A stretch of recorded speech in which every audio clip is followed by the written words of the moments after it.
Hello once again. It's been so long since I had uploaded a long video in my YouTube. So yung mga ibang in-upload ko are short ones, nasa 3 or 2 minutes lang ata, okay? All the rest are shorts, okay? So for today, ladies and gentlemen, especially my students in the internet world, okay, I am going to discuss to you the different types of word formations. In short, ways on how to form words, okay? For what purposes? This is for vocabulary and then understanding also understanding also of the words para alam natin paano natin sila gamitin in their context, okay?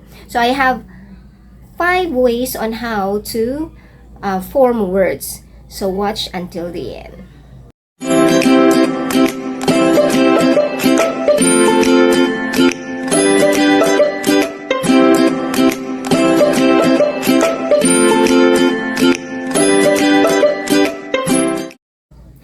Ayan na nga po, ladies and gentlemen. Okay, so I am here to discuss to you the 5 word formations. First that I'm going to discuss is on clipping. Okay, discussed this already in one of my shorts, right?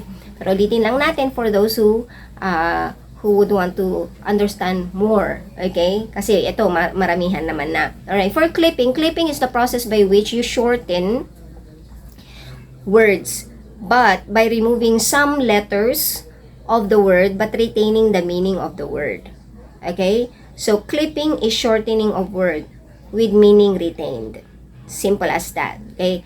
Halimbawa, the word advertisement. Okay? So, yung mga iba siguro ang haba-haba naman sabihin, si ad, yun na yun. Okay? You can actually have that. Now, the ad had been clipped from the word advertisement, but you're still referring to the same thing, which is of course a commercial ad. Okay? Now, why do we do clipping? Well, aside from shortening sa pronunciation siguro, it's a common way also for us to use na rin yung mga shortened words. Anyway, they have the same meaning as their original. Now, there are 3 ways on how to clip words. Okay?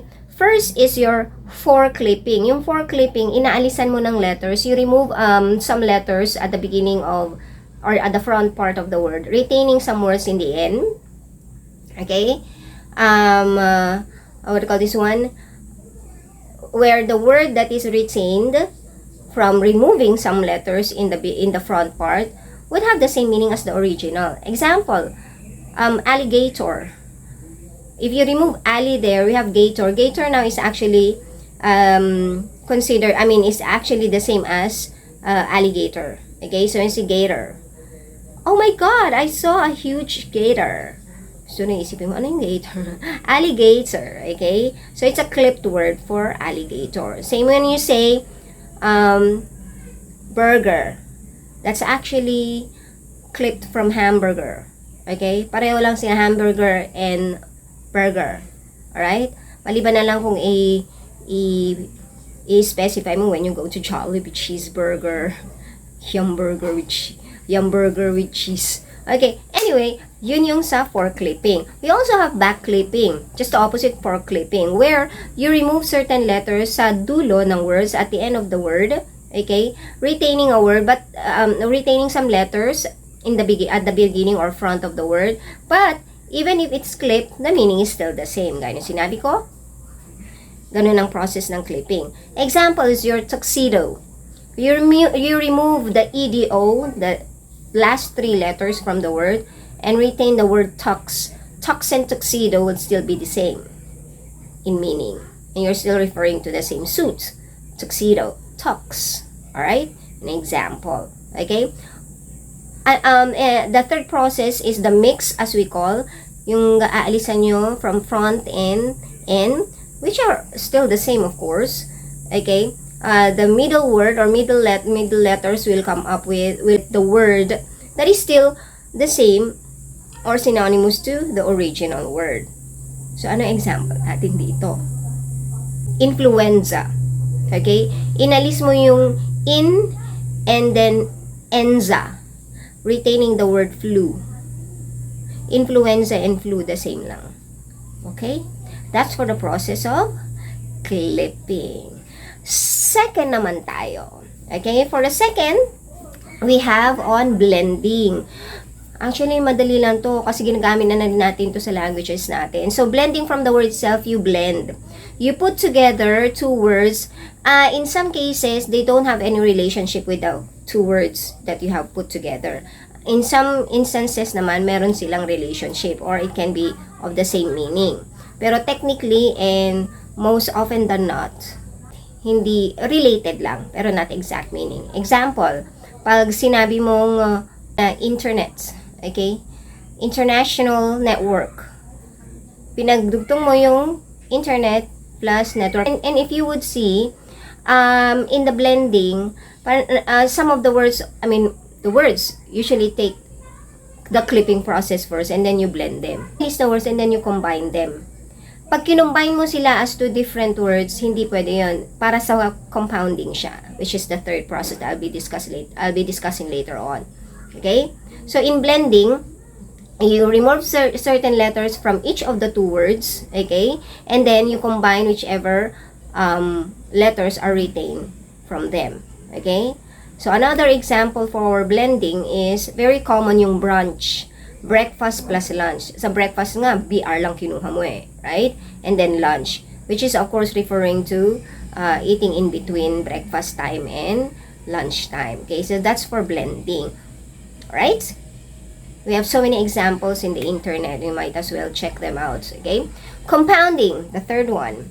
Compounding process. Sa compounding, napakadali lang ito kasi we simply combine two words. Okay? And we have three processes as well on how to do compounding. Now, when you say compounding, you are forming words from two different entities or two individual words, okay? Which may or may not be totally related when you form the new word. Okay? Now, we have three ways on how to compound words. Okay? First is by simply using the two-word compound. Okay? Yung two-word compound. Halimbawa, shopping mall. Okay? Yung word na shopping mall. In the first type of compounding words, you just use two words that are going together to create a new meaning. Okay? Pero hindi sila magkadikit. There is a space in between them. Okay? School principal.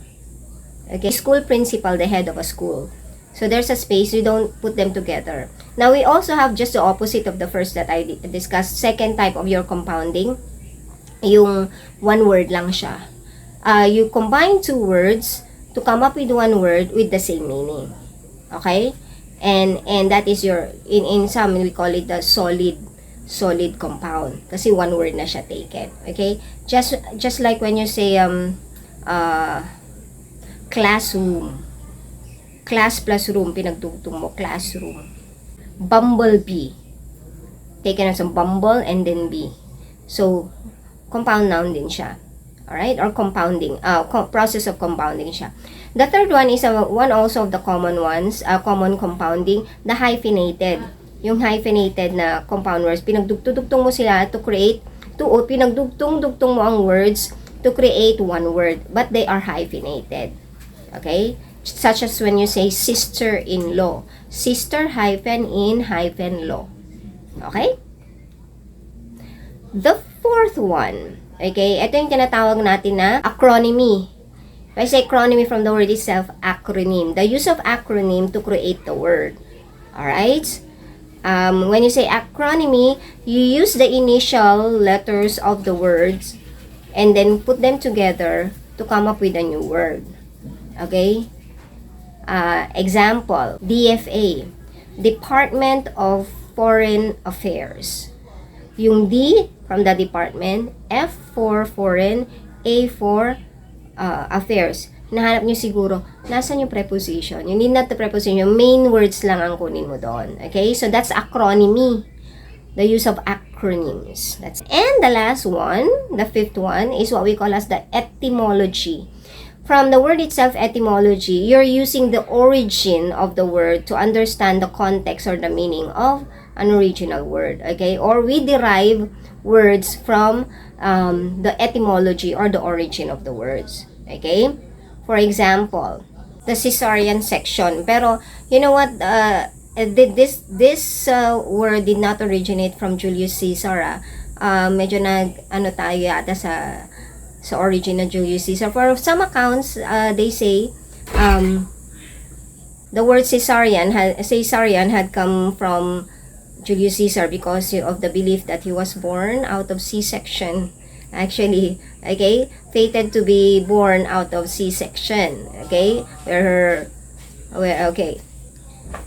Pero actually, we have the word caesus in Latin, caesus. And caesus actually means to cut. Kaya yung Caesarean method of delivery is cutting. Okay? Yan yung sa etymology. Now, in this 5 word formation, understand how words had been derived, okay? And how words had been created. There are so many other types of word formations. Nandyan din yung coined words, which I may be discussing in one of my videos. Coined words and the affixation, the uses of your affixes. Okay? So, marami pa. Actually, meron pang abbreviation. Okay, the use of abbreviated words to come up with another words to form another word. Okay? So, I hope you enjoyed and you understood our lesson for today, ladies and gentlemen. And see you again, my students in the internet world. Ciao.